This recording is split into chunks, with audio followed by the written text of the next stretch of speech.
Banyak orang yang berteori bahwasanya alasan dibalik kebahagiaan anak-anak yang sederhana itu adalah tidak adanya tekanan hidup. Mereka kan belum perlu mikirin deadline, harga bensin yang naik, cicilan ini itu. Last week on Wednesday, I posted this topic on Instagram about how our happiness became more complex or more complicated compared to back then when we were still a kid. Sebetulnya topik ini muncul setelah ngobrol sama sahabatku Manda. Kita tuh hampir setiap hari pasti ngobrol di WhatsApp atau DM-DM-an di Instagram. Dan salah satu obrolan yang paling sering muncul adalah tentang perkembangan anak-anaknya. Nah, hari itu Manda cerita kalau Aluna, anak perempuannya, lagi sibuk sama pesanan squishy. Jadi ceritanya pas acara 17-an kemarin itu, kelas Aluna di TK ngadain acara bikin mainan. Ibu guru nyuruh anak-anak untuk bawa kardus kecil buat bikin mobil-mobilan dan sendok buat bikin orang-orangan. Tapi dasar si Luna nih emang nyentrik, she went out of the box. Dia bawa lah kapuk gitu ya atau kapas hasil korek-korek bantal yang emang udah gak kepake, yang pinggirannya sobek tuh. Terus dia bawa kertas, spidol sama selotip yang kecil. Nah di kelas dia bikinlah squishy ala dia sendiri. Qadarullah teman-temannya pada kepo dan akhirnya tertarik minta dibikinin juga. Bahkan sampai pesan-pesan segala dengan berbagai macam rupa dan request. Jadi ceritanya si squishy ini lagi trending lah ya di TK-nya Luna. Nah, sebagai orang yang masih belum menikah apalagi punya anak, aku sangat tidak update dengan istilah mainan-mainan anak. Jadi aku tanyalah, squishy itu kayak gimana sih? Kok sampai heboh banget? Sama Manda dikirimin video si squishy ngehits ini. Buat yang lagi dengerin via Spotify, Anchor, Google Podcast, dan sebangsanya, maaf ya gak bisa lihat videonya, cuman suara Manda aja. Tapi kalau kepo bisa cek di Reels Instagram di menit yang sama kok. So let's see how handmade squishy looks like. Kayak gini loh, jadi kertas tuh digambarin, terus diisi kapas, diisolasi, di cover semuanya ya, terus ini jadi kami kempus-kempus gini loh. Ini sih emang udah lama saya pertama kali dia bikin tuh kayak gini-gini. Kalau gambarnya gak ngena ya jelek gitu ya. Gimana? Bingung gak? Sama, aku dan Manda pun bingung. Pertanyaan terbesar kita tuh sama. Apanya sih yang bagus dari squishy ala-ala itu sampai pada request minta dibikinin? Tapi tentunya Manda gak ngomong gitu ya ke anaknya. Dia tetap support Aluna banget kok. Tapi ini kita lagi ngebahas tuh squishy from adult's point of view. Kita berdua sama-sama ketawa dan gak habis pikir. Tapi setelah itu aku coba merenung. Kok bisa ya barang yang menurut orang dewasa, well in this case, aku, Manda, and maybe some of you guys too, itu nggak bagus, tapi di mata anak-anak bisa kelihatan bagus banget. Kalau mainan anak yang emang bagus, kayak let's say, I don't know, aku lupa, aku tuh nggak tahu mainan anak-anak yang menurut orang dewasa bagus. But wait, let me try to remember apa ya, Barbie, let's say Barbie atau mainan anak-anak lainnya yang kadang orang dewasa juga ikut heboh karena emang lucu atau bagus sih wajar ya. Menurut mereka bagus, kita pun juga bisa lihat bagusnya di mana. Tapi mainan kayak gini biasanya mahal sih. Nah, yang ini kan agak bingung ya. Apa yang dihebohin gitu? Perbedaan sudut pandang inilah yang bakal aku obrolin di monolog sederhana ini. So, in order to think like kids, we must be like one. Oke, jadi mari kita sedikit flashback ke zaman kecil dulu. Kecil banget ya, pas awal-awal SD lah. Buat yang pas awal SD udah punya handphone, maaf ya, mungkin flashback ini agak sulit untuk bisa relate. Coba deh, dengan segala keterbatasan kita dulu, uang jajan yang sedikit, gak ada gadget. Wait, the only gadget we had back then was Tamagotchi. Tapi itu juga agak mahal sih ya. Terus kita gak bisa beli mainan mahal. Apa coba yang kita lakukan untuk bisa bersenang-senang? Untuk bisa bahagia? Sedikit doang? Enggak. Pasti banyak banget kegiatan dan benda murah, random yang bisa banget bikin kita bahagia. Mulai dari sampah kulit jeruk Bali yang dijadiin mobil-mobilan tuh, lembaran kalender bulan lalu yang dilipat berdasarkan musim. Kalau musim hujan kita lipat jadi kapal, terus di larung balapan di got. Atau kalau lagi musim kemarau kita lipat sedemikian rupa jadi pesawat tempur gitu kan. Dan lomba jauh-jauhan nerbangin tuh pesawat. Atau ada cowok-cowok yang pada betah banget jongkok tuh main gundu. Yang cewek-cewek pada main karet yang dibuat dari hasil ngeleles karet gelang nasi bungkus di rumah masing-masing. Belum lagi yang paling gak modal tapi bisa dimainin sampai berjam-jam adalah petak umpet. Aduh, gak ada habisnya lah ya kalau kita nostalgia mainan zaman dulu. Bahkan kalau lihat foto permainan itu berseliweran di sosial media, kita bisa sampai senyum-senyum sendiri gak sih? Sadar gak sih? Senyum-senyum sendiri kita yang sekarang ini, atau pas gak sengaja keinget semua itu? That kind of happiness, the pure happiness, pernah gak kita rasain lagi sekarang? Kebahagiaan yang tanpa beban, yang sederhana, yang murah meriah, bahkan kadang tanpa mengeluarkan uang sepeser pun. Kebahagiaan kayak teman-teman alumni yang bikin orang bertanya-tanya, Pan sih gitu aja kok girang banget.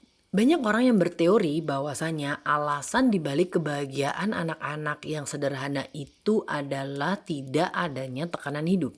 Mereka kan belum perlu mikirin deadline, harga bensin yang naik, cicilan ini itu. Ya wajar aja bisa sesederhana itu bahagianya. Well, they actually have a point, but I still feel something is missing. Masa iya konsep bahagia itu sederhana hanya dimiliki oleh anak-anak yang gak punya beban aja? Masa orang dewasa yang beban hidupnya tinggi gak bisa sederhana bahagianya? Aku bukan sedang menghakimi ya. Aku hanya mencoba untuk menceritakan kembali apa yang selama ini aku amati di media sosial. Ada orang yang baru bisa bahagia banget kalau punya iPhone keluaran terbaru.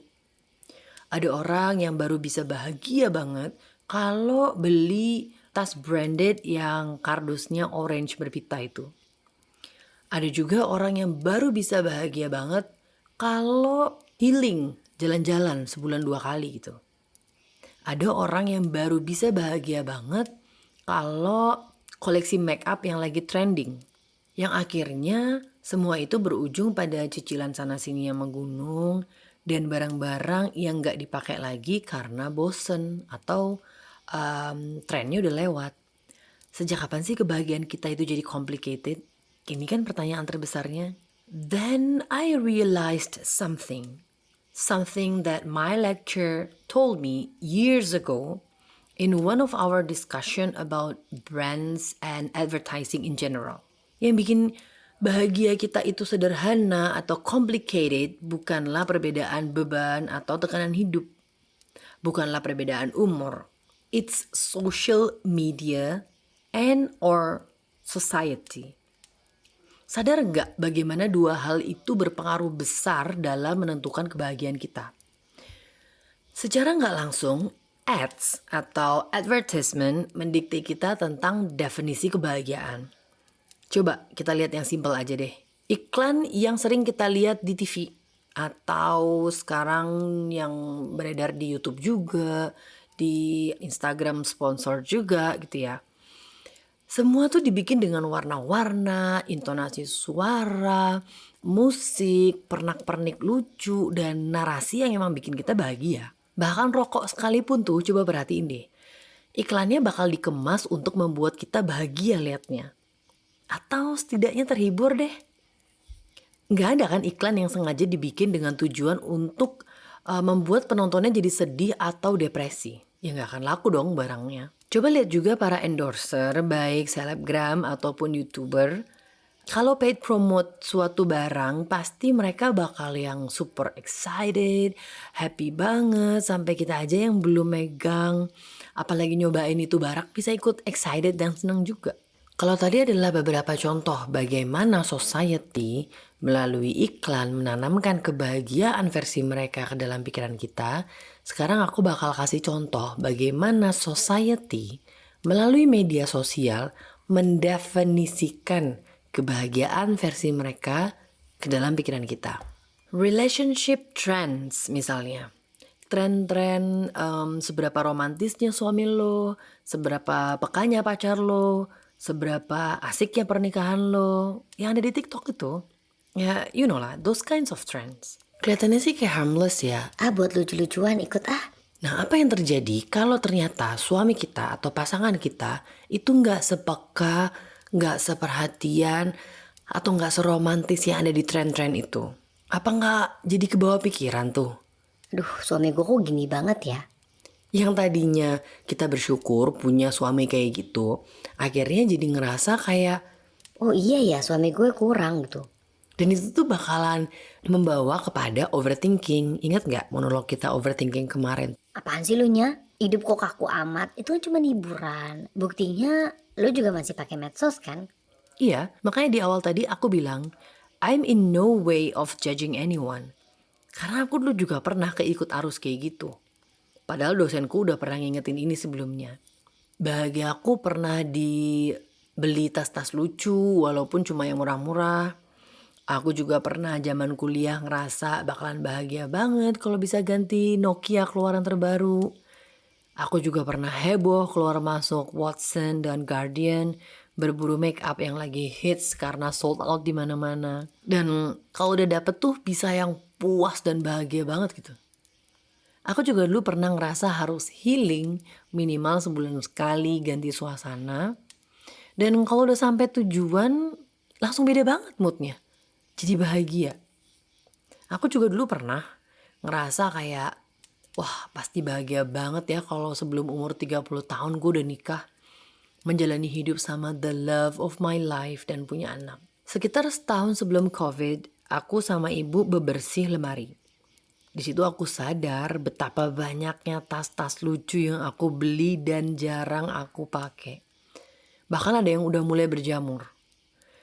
Setelah kerja, aku baru sadar kalau ternyata cari uang itu susah banget. And every penny worth a lot. Jadi selama handphone masih bisa dipakai, kalau rusak masih bisa diperbaiki dan nggak membahayakan, ya bakal aku pakai terus. Terus setelah COVID, ada PSBB, PPKM, aku jadi sadar. Ini make up yang aku beli semua mau dipakai kemana? Mau buat apa? Kemana-mana harus pakai masker. Yang ada udah keburu expired duluan. Akhirnya banyak yang kebuang. Apalagi healing. Jangankan ganti suasana. Masih bisa terkurung di rumah aja itu udah pertanda baik kan waktu itu. Karena zaman awal COVID pilihan suasana itu antara rumah, ruang karantina, atau rumah sakit. Kalau kebahagiaan kita itu seperti apa yang aku sebutkan tadi, bukankah kita sekarang seharusnya sudah depresi? Karena selama 2 tahun hidup kita amat sangat dibatasi oleh keadaan, ya kan? Bukankah banyak dari kita yang juga terdampak secara ekonomi? Bahkan banyak dari kita yang kehilangan orang tersayang. Tapi kenapa qadarullah kita masih bisa bertahan sampai saat ini, masih punya kebahagiaan, or should I say what's left of our happiness? Karena pandemi ini ternyata mengajarkan kita atau menyadarkan kita bahwa bahagia itu sederhana. Sesederhana bisa terhindar dari jangkitan COVID-19, sesederhana bisa jadi penyintas gelombang 1 dan 2, sesederhana keluarga kita bisa melalui pandemi dengan selamat. Dan yang paling penting adalah sesederhana kita bisa menghirup oksigen yang saat ini, detik ini sedang kita hirup dalam-dalam tanpa perlu mengantri, tanpa perlu membayar. Kayak waktu zaman awal-awal pandemi dulu. Karena semua kebahagiaan duniawi berupa harta benda yang selama ini kita kejar, jadi gak ada harganya, gak ada artinya kan, dibanding kesehatan dan keselamatan jiwa kita dan orang-orang tersayang. Berkat pandemi kita semua jadi semakin dekat sama Allah. Semakin bisa memaknai setiap nikmat kecil yang masih Allah berikan pada kita. Dan kita juga bisa semakin menyederhanakan gaya hidup. Well, what I'm trying to say is, bahagia itu sederhana. Karena Allah yang Maha Adil menciptakan kebahagiaan itu untuk semua orang. Untuk anak kecil dan orang dewasa. untuk orang sehat dan yang sedang sakit, untuk orang kaya dan untuk orang miskin. Karena kebahagiaan hakiki memang sesederhana itu. Bahkan tidak memerlukan sepeser uang pun untuk meraihnya. Yaitu seperti dalam firman Allah Subhanahu wa taala dalam surat Ar-Ra'd ayat 28, yaitu orang-orang yang beriman dan hati mereka menjadi tentram dengan mengingat Allah. Ingatlah, hanya dengan mengingat Allah hati menjadi tentram. Mereka yang mendapat petunjuk adalah orang-orang yang beriman kepada Allah dan Rasul-Nya. Dan hati mereka menjadi tenang dan tentram dengan banyak mengingat Allah.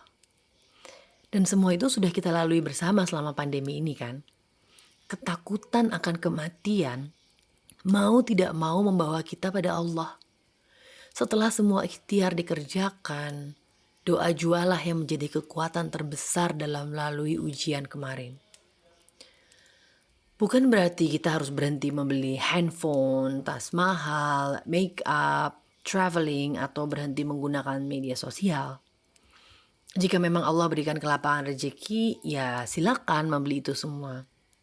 Beli sesuai kebutuhan, bukan kemauan. Tapi jangan gantungkan kebahagiaan kita pada benda-benda tersebut. Jangan sampai israf atau berlebih-lebihan. Sampai akhirnya banyak yang tidak terpakai atau bahkan terbuang. Silakan traveling, tapi luruskan niat yaitu untuk mengagumi ciptaan Allah. Agar sepulang dari traveling keimanan kita bertambah. Kecintaan kita pada Allah Jalla Jalaluhu semakin besar.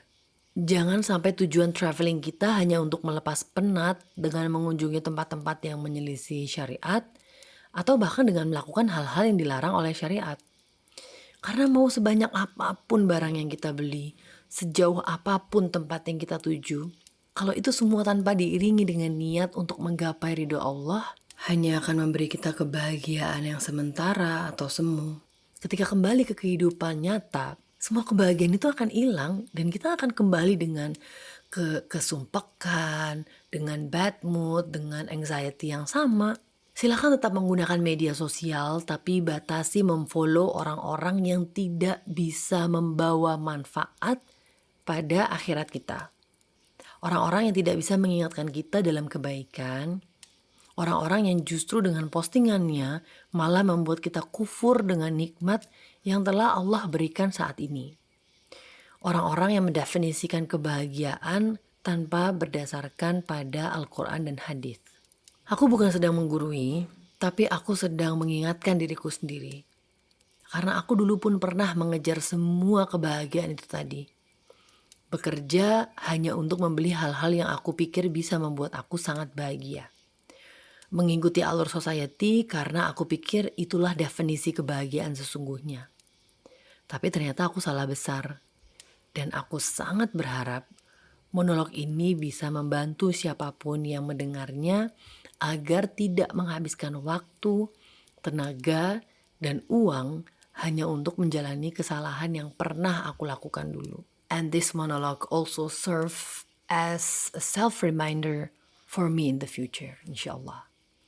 Semoga Allah senantiasa mudahkan dan mampukan kita untuk meraih kebahagiaan yang hakiki, baik di dunia maupun di akhirat kelak.